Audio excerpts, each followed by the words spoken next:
Este es el amor de Dios. ¿Sabes que hace ya varios días, varias semanas, que el Señor me iba repitiendo una frase, al punto que me convenció? Tenía que compartir esta frase y este texto bíblico, y no se iba dando la oportunidad por los programas de la iglesia, que son todos una bendición, así que consideré que este era el momento, este es el día para poder compartir esto, y se encuentra en Efesios capítulo 4, versículos 26 y 27, que nos dice lo siguiente. ¿Lo tenés a la vista ahí? Y si no, lo buscas en tu Biblia, en tu celular, pero quiero que lo leamos juntos en voz alta a la vez. 1, 2, 3. Airaos, pero no pequéis. No se ponga el sol sobre vuestro enojo, ni deis lugar al diablo. Si pregunto cuántos lo conocían, levanta la mano la totalidad. Es un texto que lo recordamos, que lo repetimos, que lo transmitimos unos a otros. Y la Biblia muchas veces utiliza sinónimos como para que nosotros no nos aburramos de encontrar las mismas palabras. Pero en realidad, airaos y enojo son básicamente en griego la misma palabra. A ver, levanten la mano todos los Jorges que tenemos en la iglesia. Todos los que se llaman Jorge, levanten la mano. Bueno, suena como Jorge, pero sin la J. Esa es la palabra airarse. A ver, repetila. Orge. Esto, o sea, que no es Jorge. Jorge no significa ira, por favor. Pero el término orge u orgue significa enojo, pero un enojo que busca venganza. Ahora, no la venganza vendetta, sino venganza a hacer justicia. Es un enojo de indignación. Ese término se utilizaba cuando los jueces tenían que condenar a alguien, lo condenaban con toda la presión de la indignación, no de una forma fría, sino de una manera muy emotiva. Cuando escuchamos los dictámenes de algunos jueces, las condenas de algunos jueces, vemos que en el momento que la pronuncian ellos dicen, por haber mostrado desprecio a la vida, uno se da cuenta que hay sentimiento en esto que están aplicando. Y justamente este es el término de airarse y enojarse, el término de buscar que pague la persona que ha causado el daño, porque hay mucha indignación. La pregunta que nos hacemos normalmente todos es, ¿será que el enojo fue creado por Dios? ¿Dios habrá creado el enojo? ¿Qué piensan ustedes? ¿Cuántos creen que Dios creó el enojo? ¿Cuántos creen que Dios no creó el enojo? Levanten la mano. Bueno, hay un montón de incrédulos en la iglesia, no creen nada. No se juegan, claro, no se quieren jugar porque... ¿Alguien está fumando acá? En el primer culto lo mismo, hablo del enojo y empieza el humo ahí. Tremendo. ¿Me llegan a ver por ahí? Acá estoy. Bueno, cosas de los sonidistas. No, pobre, qué culpa tienen. Bueno, el asunto que, ¿será que el enojo entonces viene del diablo? Uno está enojado y se pone diabólico. Bueno, te lo digo de una vez, Dios creó el enojo. ¿Cómo es esto? Te digo, los psicólogos definen el enojo como la reacción a la injusticia, la misma reacción ante una amenaza. La persona que pasa por un estado de enojo puede interponer defensa ante un ataque, o el enojo masivo de las personas puede generar un consenso que hace que el que causó el daño pueda reconvenir su acción. Pero es una reacción que debe tener un efecto inmediato, porque si el enojo ocurre en forma atrasada con el hecho acaecido, entonces nos encontramos con que no sirvió de nada. Y no nos olvidemos que la Biblia nos habla de la ira de Dios, el enojo de Dios. Dice que este siglo está bajo el enojo de Dios, y en este caso la ira de Dios significa el disgusto de Dios. Cuando Dios creó el universo, lo creó de una manera perfecta, pero los únicos seres autónomos que se mueven en este universo somos nosotros, y esa autonomía muchas veces va en contra del sentido de la voluntad de Dios. Y Dios no está descargando su ira hacia nosotros, sino que está mostrando el disgusto hacia el momento que se vive, sabiendo que hay una solución y que Él está trabajando en esa solución. Pero mientras tanto, esto está bajo el disgusto. A ver, ¿cuántas hermanas preparan ricos bizcochuelos? A ver, levanten la mano. Bien, no las bajen, que quiero saber a quiénes visitar. Bien, bien, perfecto. Vos viste que cuando estás preparando el bizcochuelo y llega a tu casa tu esposo, tus hijos, comen ese bizcochuelo. A mí, de chiquito, de adolescente, no había nada que me gustara más mojar el bizcochuelo en la leche fría. Ya la gente ya se fue media iglesia, no importa. Bueno, el asunto que vos lo disfrutás ya hecho, y bueno, esa es la voluntad perfecta de quien lo cocinó. Pero cuando el bizcochuelo está haciéndose por la mitad, que lo estás preparando, que estás batiendo los ingredientes, se está cumpliendo en cierta manera tu voluntad porque está camino a ser terminado y decís, va bien. Entonces vos decís, está bien, está en el momento que tiene que estar, pero este no es el estado en el que quiero que se quede.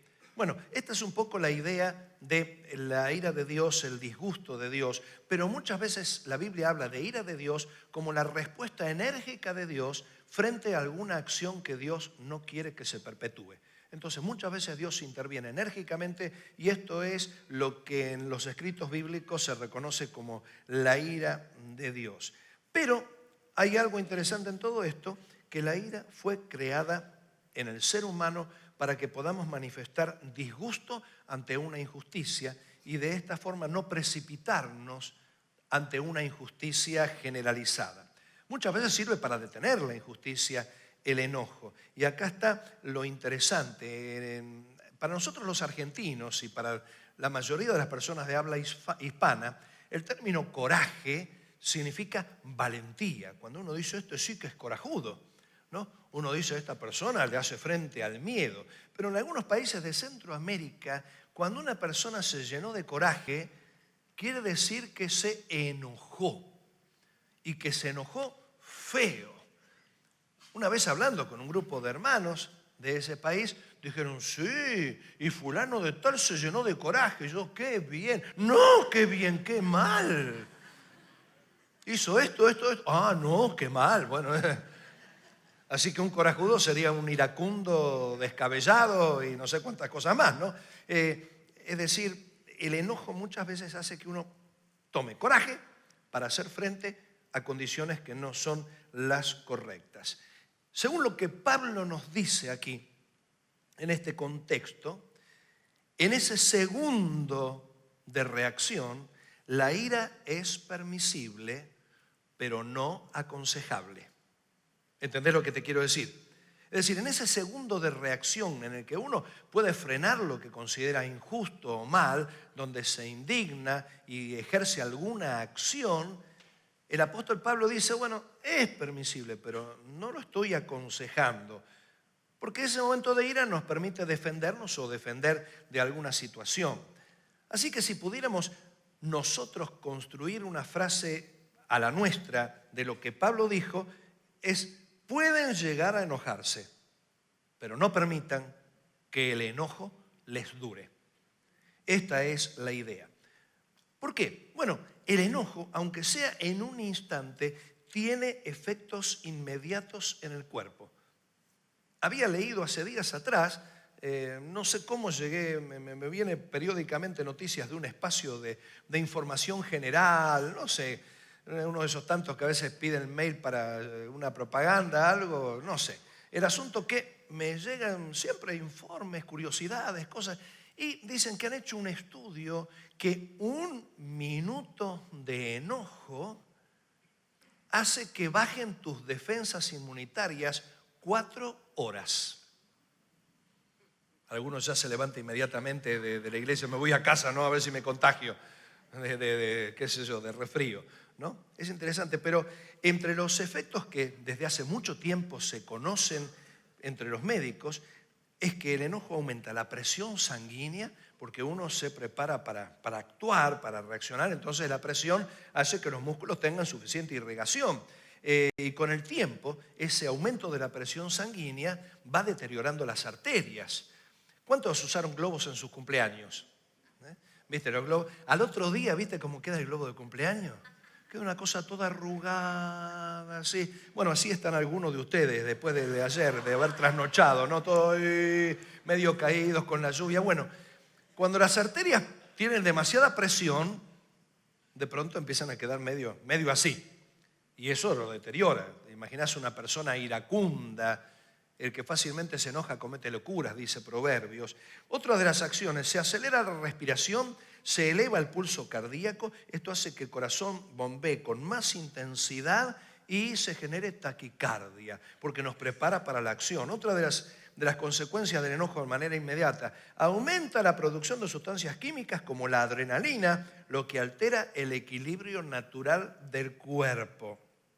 La otra, lo que habíamos dicho, pero esto sacado de otra fuente, se desequilibra el sistema inmunológico. Te cuento, una médica amiga creyente que trabaja en cierto hospital, cada vez que iba a la guardia alguien con peritonitis, el comentario habitual entre los médicos era: esta persona tuvo un disgusto. ¿Cuántos tuvieron peritonitis? A ver, sobrevivieron. Bueno, recuerden si no tuvieron un disgusto antes de eso. Parece como que de pronto el organismo se afloja y empiezan a pasar estas cosas. Se provocan contracturas, dolores musculares, jaquecas. Así que alguno puede decir, ¿esto sabes cómo se llama? Mi suegra. La suegra, es decir, bueno, ya saben, cuando termina la reunión tengo todo un sermón después, ¿no? Porque mi esposa es suegra, entonces me predica. Bueno, el asunto que la contractura, porque uno está preparado como para la lucha, y encima el enojo en estado breve ejerce como efecto inmediato enfermedades como gastritis, dermatitis, y prepárate para esta, otra itis, colitis. Así que la persona que pasó por un estado de enojo, el cuerpo se desequilibra mal. Pero esto a nivel clínico. Pero desde que salieron los métodos no invasivos de estudio del interior del cuerpo, antes, ¿cómo se podía saber lo que había dentro del cuerpo? Y abriéndolo, y el abdomen se podía abrir y se podía ver lo que había, pero si abrían una cabeza ya se abría. Y bueno, así que hay métodos no invasivos, la tomografía computada, la resonancia magnética nuclear, que ve cómo funciona dentro sin tocar nada.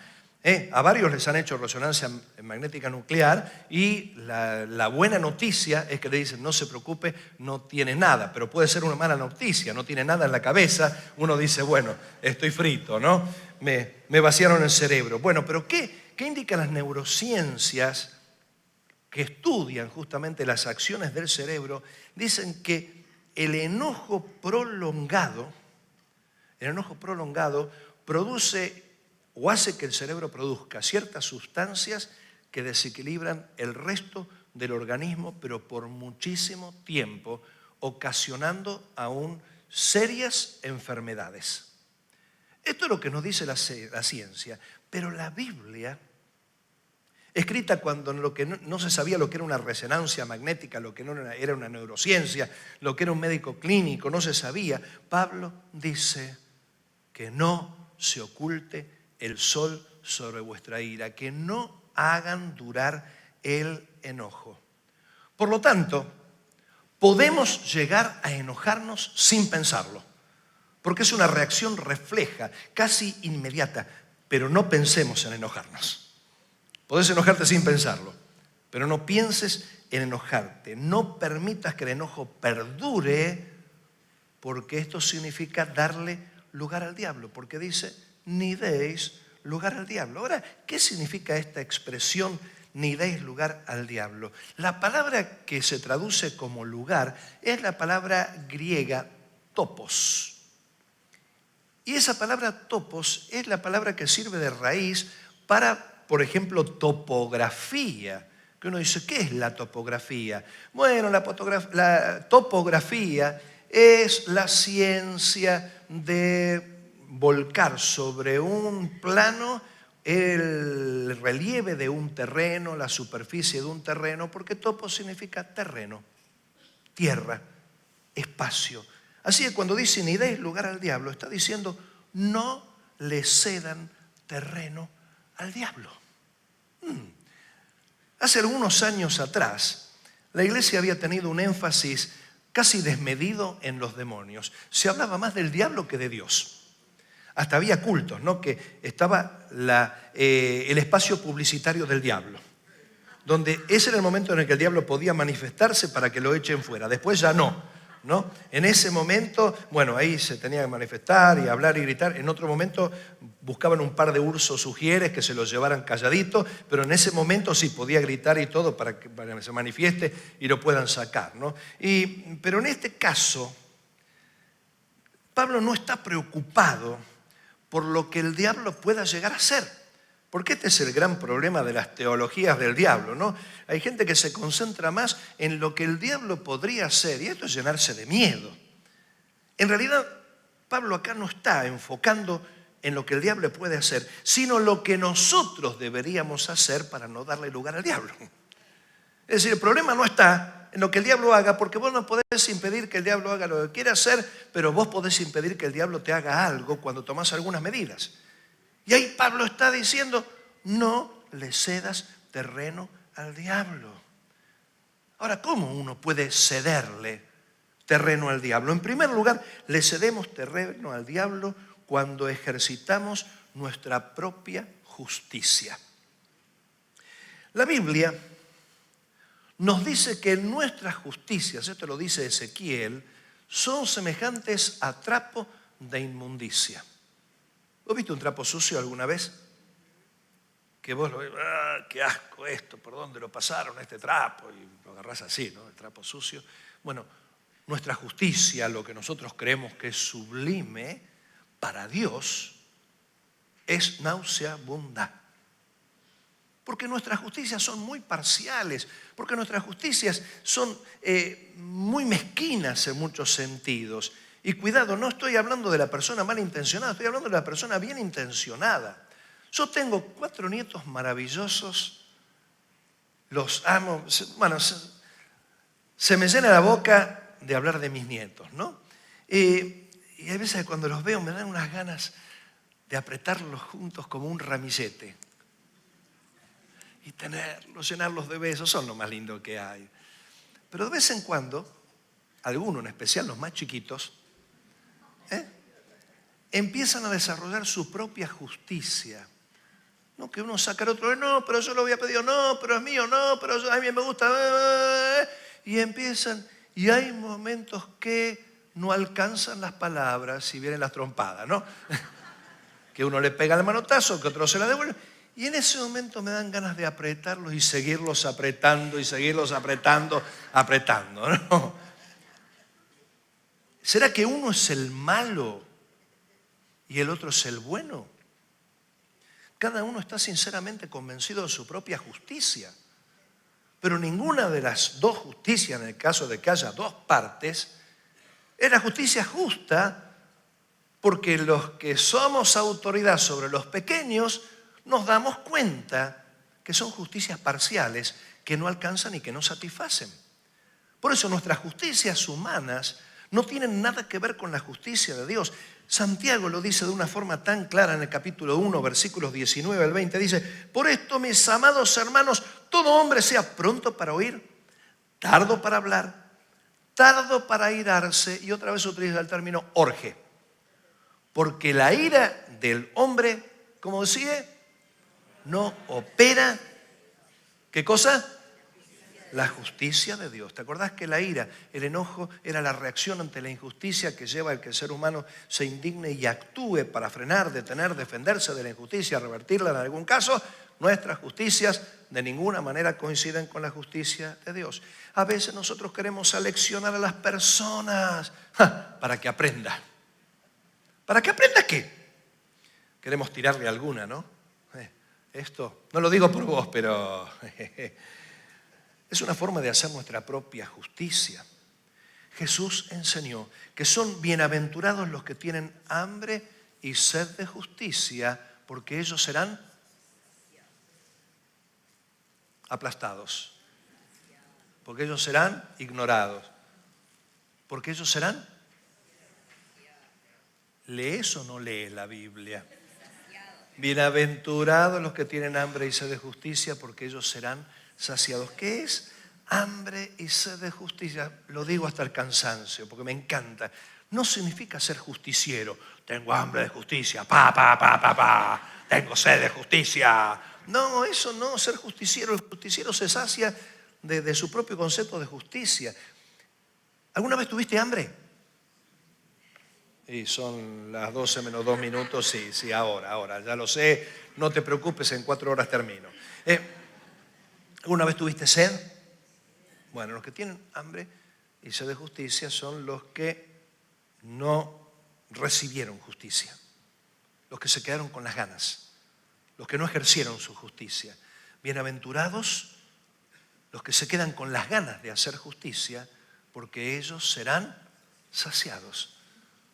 ¿Saciado cómo? Saciado por Dios. Solo la justicia de Dios satisface plenamente. Nosotros no tenemos todos los elementos de juicio para condenar a alguien o para castigarlo. No, nosotros no podemos ver su corazón. Simplemente interpretamos acciones que estas personas realizan de acuerdo a nuestra manera de pensar y nuestra manera de ver las cosas. Hoy en el primer culto pude hablar con libertad porque no estaba, pero ahora está. Y no estoy hablando de mi esposa. Te salvaste, Silvia. Te salvaste. La próxima. Yo también. De una de mis nueras. Antes que fuera nuera, ella y su hermana estaban en la clase. Las tuve de alumnas a ellas, ¿no? Y estaban y me miraban con una cara dando clase. Sí, yo exagero un poco, ¿no? Sí, qué seria, hasta un poco fruncido el ceño, ¿no? Y yo decía, wow, qué mal predispuestas que están para la clase. No me tragan, no les gusta la clase. Y no va el sentido del humor de Dios que una de ellas dos termina siendo nuera. Y por supuesto, de ahí hasta ese momento tuve la oportunidad de conocerla lo suficiente en diferentes roles y situaciones en las que cada vez que está absorta por algo, que le fascina algo, que está pensando algo que le gusta, ya está así. Imagínate si yo hubiera juzgado ese momento. Esta no me traga. Entonces empiezo a tratarla mal. Y si la trato mal, no me va a tragar de verdad. Y yo peor. Y bueno, ¿y la historia cómo terminaría? ¿Quién ahorca a quién? Y le hubiéramos cedido terreno al diablo. Pero como uno cuando tiene mucho kilometraje se da cuenta que la expresión del rostro no siempre condice con lo que uno se imagina de esa expresión. Entonces, sí, parecía, pero no tiene por qué ser. A veces nosotros queremos actuar y hacer nuestra justicia, pero en lugar de realizar una justicia plena, nos quedamos insatisfechos. No solo no tenemos todos los elementos de juicio, sino que muchas veces solemos apresurarnos a ejecutar nuestra propia justicia fuera de tiempo, y esto termina causando más daño que beneficios. Hace poco tuve la pésima idea de regalarle un perrito a mi esposa. Ay, no, me dice, ya sabía. Y cuando un animal es cachorro, te dan ganas de comértelo. Ponerlo al horno, despellejarlo. Y hace las suyas el cachorro, ¿no? Hace las suyas y hace otras cosas también. Y se le da por sacar los almohadones de un sillón y los revolea para ahí. Entonces cuando llegamos, Silvia se pone al lado del perro, le muestra el almohadón. Esto, no. Y el perro lo mira. El perro tiene una memoria demasiado fugaz. ¿Quién sabe qué imaginará que le está diciendo? No se acuerda de eso. Ya pasó, fue justicia fuera de tiempo. Y ella cree que el perro va... No, porque es inteligente, ya un día me va a pedir perdón, qué sé yo. Bueno. Justicia fuera de tiempo no es justicia. Cada vez que nosotros hacemos nuestra propia justicia, estamos cediéndole el terreno al diablo porque nuestra justicia no es justa. Segunda situación en la que podemos cederle terreno al diablo y es cuando no obedecemos a Dios. Cuando ocurren reiterados ilícitos en un determinado barrio, las personas de ese barrio indignadas suelen decir con mucha ligereza, esto es una zona liberada. ¿Oíste ese término? Esto es una zona liberada. Es una forma de decir que suponen o que sospechan que los encargados de controlar y vigilar ese lugar no están cumpliendo con su función, que se han puesto de acuerdo para dejar libre ese lugar y no cumplir con su deber. Bueno, más allá de que sea o no sea cierto, no es nuestro problema de consideración en este momento. Lo que puedo decir es que nosotros a veces dejamos zonas liberadas. Cuando no vigilamos lo que tenemos que vigilar. Mira lo que dice, por ejemplo, Mateo 5:44. Dice, pero yo os digo, amad a vuestros enemigos, bendecid a los que os maldicen, haced bien a los que os aborrecen, orad por los que os ultrajan y os persiguen. Mirá qué categoría de gente está nombrando, Enemigo, que te maldice, que te aborrece, que te ultraja y que te persigue. Buena gente, ¿no?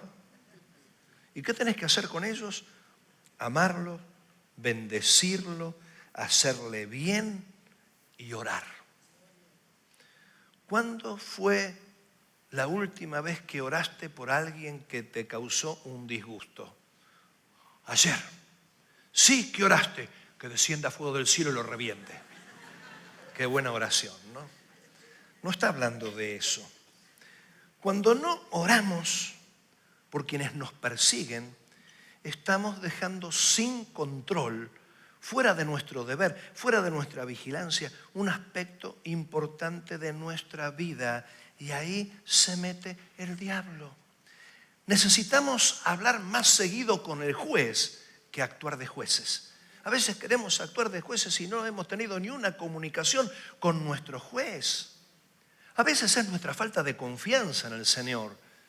En lugar de confiar en el Señor y decir, el Señor, si yo me quedo con las ganas de hacer todo lo que tengo que hacer y lo dejo en manos de Dios y me olvido porque sé que Dios se va a encargar de poner las cosas en su lugar, a veces no lo dejo en las manos de Dios porque estoy confiando muy poco en el Señor.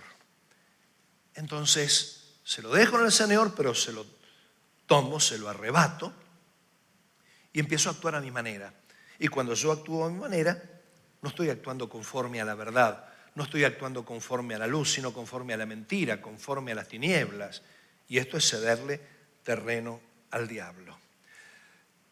Este viernes pasado tuvimos una reunión, los dirigentes de los institutos externos del país, todos de la comisión, y uno de los integrantes, él es licenciado en Ciencias de la Educación y profesor de Filosofía.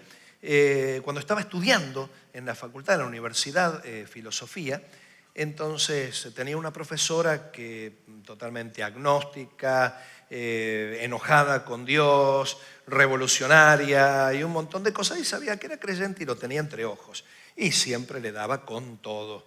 Un día se enteró que él había recibido una invitación para predicar en Estados Unidos, en un par de congregaciones, y delante de todos le dice, así que te vas a Disney. Y se la dijo mal, ¿no? Y él, no, es tan bueno. Bueno, y cuando se fue, bueno, saludos a mí, qué cosa por el estilo, así de... Bueno, cuando regresa, con tan mala suerte él, que llega 5 minutos después que empezó la hora, retraso de todo tipo, 5 minutos después que empezó la hora, y ahí estaba la profesora, ahí estaban los alumnos, y él entra, llegó el que vino de Disney, y le daba con todo, lo tenía mal, entre ojos. ¿Nos trajiste algo? Y había traído algo. Y entregó no sé qué golosinas a cada uno de los compañeros del curso, y en el fondo de la bolsa había una caja llena de rosquitas de donas y dice, Y esto para usted, porque sabía que a ella le gustaban las donas, ¿no? Era anticapitalista, pero le gustaban las donas, ¿no? Le entregó la cajita de donas y se quedó. ¿En serio esto es para mí? Sí. Quedó todo ahí. No solo dejó de molestarlo, sino que muy poquito tiempo lo invitó para ser su ayudante de cátedra y ella le está diciendo que cuando ella se jubile quiere que él ocupe la cátedra de ella. ¿Te das cuenta que hacer bien da lugar a que Dios haga las cosas mejor de lo que nos podemos imaginar? Él podría haberla denunciado al INADI por discriminación, podría haber hecho montones de cosas, podría haberse sacado la bronca de encima sin ninguna solución. Sacarse la bronca de encima sin soluciones es causar un daño mayor, cederle el terreno al diablo. Pero quiero terminar diciéndote que le cedemos terreno al diablo cuando decidimos no perdonar. Hay una historia que Jesús relata en Mateo 18, versículos 23 al 35, que dice: por lo cual el reino de los cielos es semejante a un rey que quiso hacer cuentas con sus siervos.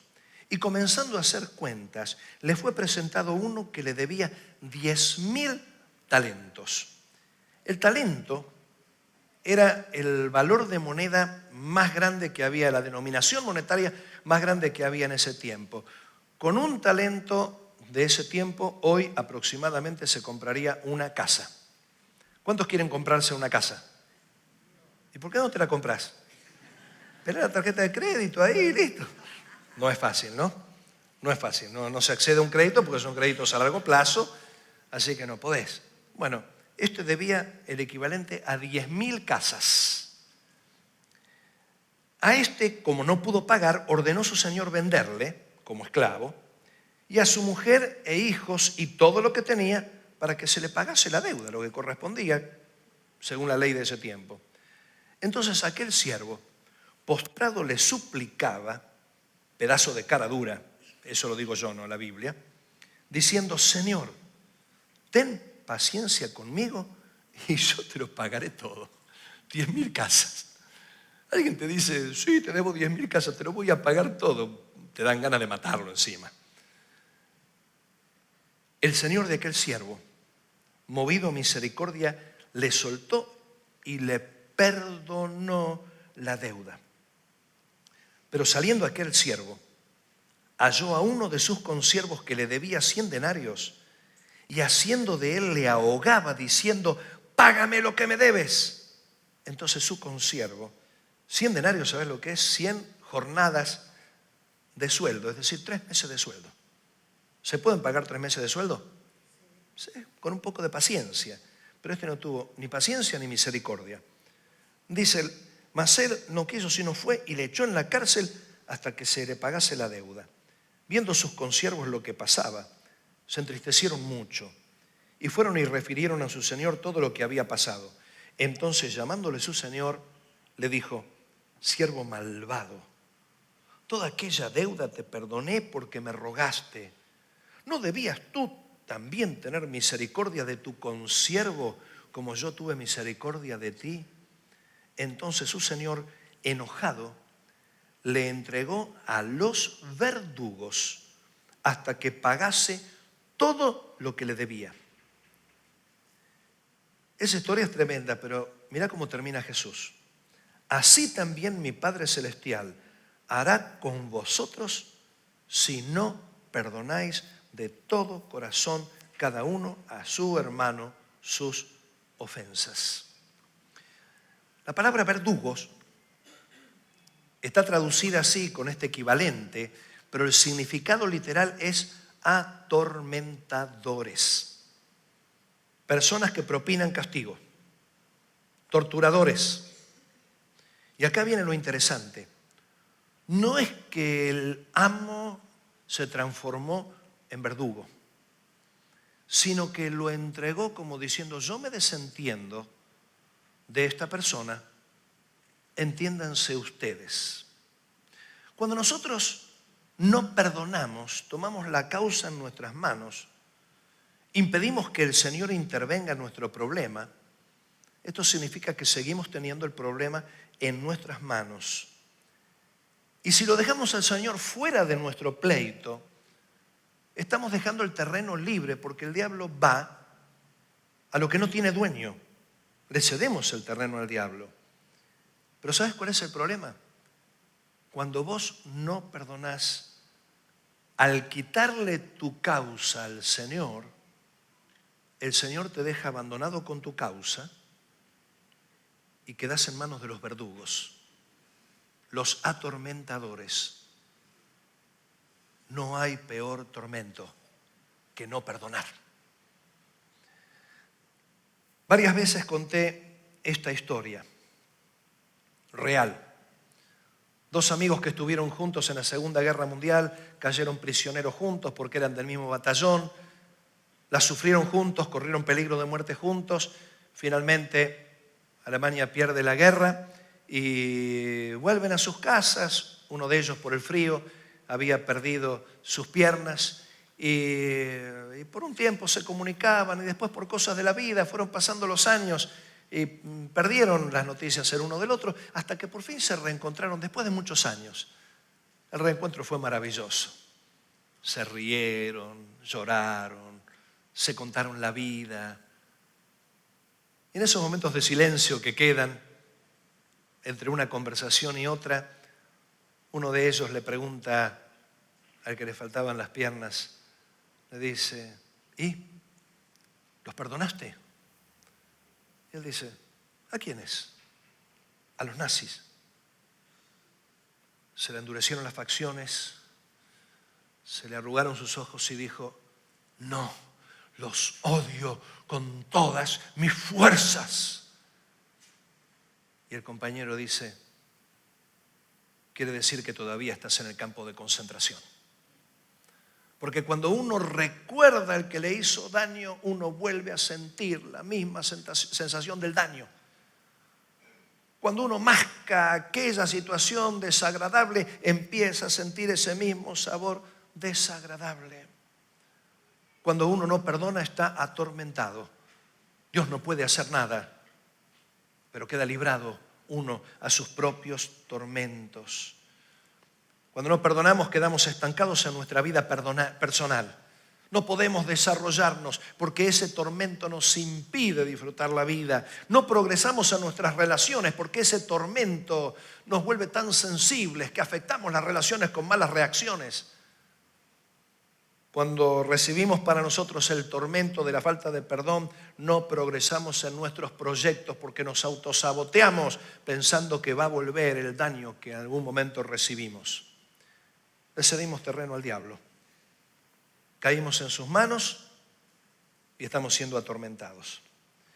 El perdón hace que no querramos cobrarnos la cuenta pendiente y que dejemos de atormentarnos con el recuerdo. El perdón nos permite seguir caminos sin cargas, más fascinados por el futuro que preocupados por el pasado. Hay personas que a veces están tan concentradas en su pasado que no se dan cuenta con las cosas maravillosas que tiene el presente y las mejores que el futuro les depara. El perdón nos permite vivir de verdad. Quiero terminar leyendo un salmo. Es un salmo maravilloso. No sé si sabes lo que es un acróstico. Un acróstico es una serie de frases que están ordenadas de acuerdo a la palabra que forman. En la Biblia hay muchos acrósticos, donde cada frase sigue el orden alfabético de los hebreos, no el nuestro.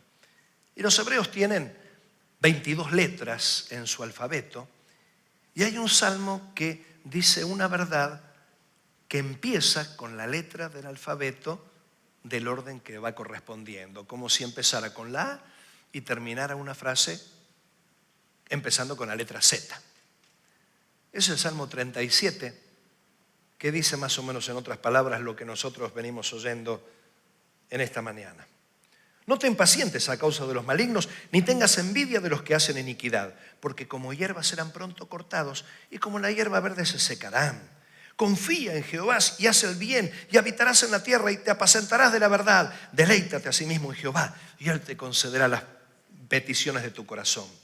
Encomienda a Jehová tu camino y confía en Él, y Él hará. Exhibirá tu justicia como la luz y tu derecho como el mediodía. Guarda silencio ante Jehová y espera en Él. No te alteres con motivo del que prospera en su camino, por el hombre que hace maldades. Deja la ira y desecha el enojo. No te excites en manera alguna a hacer lo malo, porque los malignos serán destruidos, pero los que esperan en Jehová, ellos heredarán la tierra. Pues de aquí a poco no existirá el malo, observará su lugar y no estará allí. Pero los mansos heredarán la tierra y se recrearán con abundancia de paz. Manquina el impío contra el justo y cruje contra él sus dientes. El Señor se reirá de él porque ve que viene su día. Los impíos desenvainan su espada y entesan su arco para derribar al pobre y al menesteroso, para matar a los de recto proceder. Su espada entrará en su mismo corazón y su arco será quebrado. Mejor es lo poco del justo que las riquezas de muchos pecadores, porque los brazos de los impíos serán quebrados, mas el que sostiene a los justos es Jehová. Conoce Jehová los días de los perfectos, y la heredad de ellos será para siempre. No serán avergonzados en el mal tiempo, y en los días de hambre serán saciados. Mas los impíos perecerán, y los enemigos de Jehová, como la grasa de los carneros, serán consumidos. Se disiparán como el humo. El impío toma prestado y no paga, mas el justo tiene misericordia y da, porque los benditos de él heredarán la tierra y los malditos de él serán destruidos. Por Jehová son ordenados los pasos del hombre y él aprueba su camino. Cuando el hombre cayere no quedará postrado, porque Jehová sostiene su mano. Joven fui y he envejecido y no he visto justo desamparado, ni su descendencia que mendigue pan.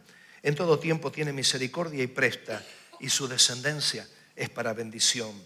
Apártate del mal, haz el bien y vivirás para siempre, porque Jehová ama la rectitud y no desampara a sus santos. Para siempre serán guardados, mas la descendencia de los impíos será destruida.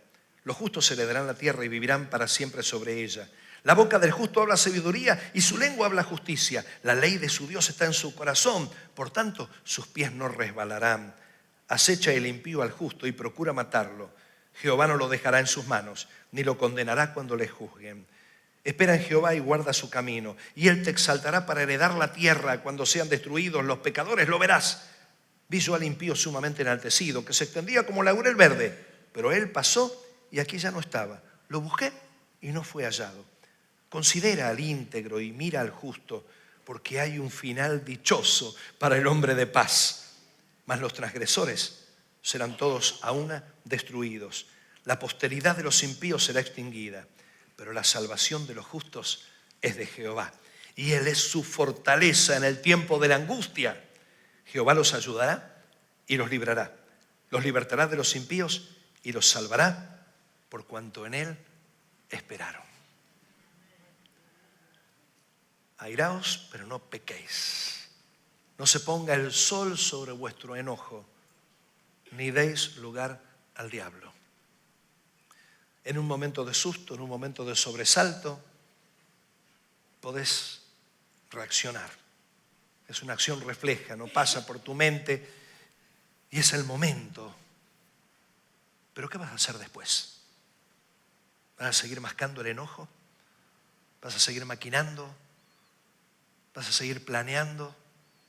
¿Vas a seguir fantaseando con el dolor y punzándote una y otra vez, atormentándote? ¿O simplemente vas a renunciar al enojo y vas a decir, Dios da mucho más de lo que quita el diablo? Y este dolor es cuestión de tiempo. La justicia es cuestión de tiempo. Pero cuando mire atrás, me voy a dar cuenta que todo tú lo haces bien. Cierra tus ojos por un momento. Quiero hacer una invitación porque quiero que la palabra te confronte. No quiero que solamente digas amén y qué lindo, quiero que te confronte la palabra. Es decir, no que la pienses para el de al lado, sino que la pienses para vos. Capaz que nadie ahora va a reaccionar frente a esto, nadie va a responder a esta invitación, o tal vez 1, 2 o varias decenas, no me importa. A mí lo que me importa es ser honesto y fiel al Señor, con lo que el Señor pide. Me hubiera encantado decirte cosas lindas que te llenan de aliento y hay veces en las que necesitas. Todos las necesitamos.